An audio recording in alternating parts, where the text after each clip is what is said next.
таза бол парызың, берік болсын ауызың.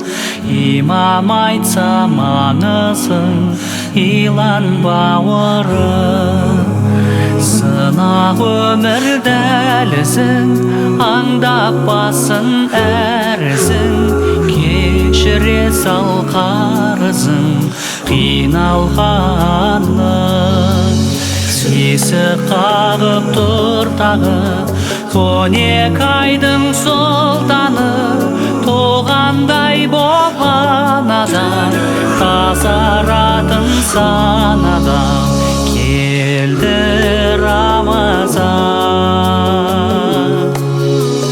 Қасиетті мол айда, ашуланба жарайма.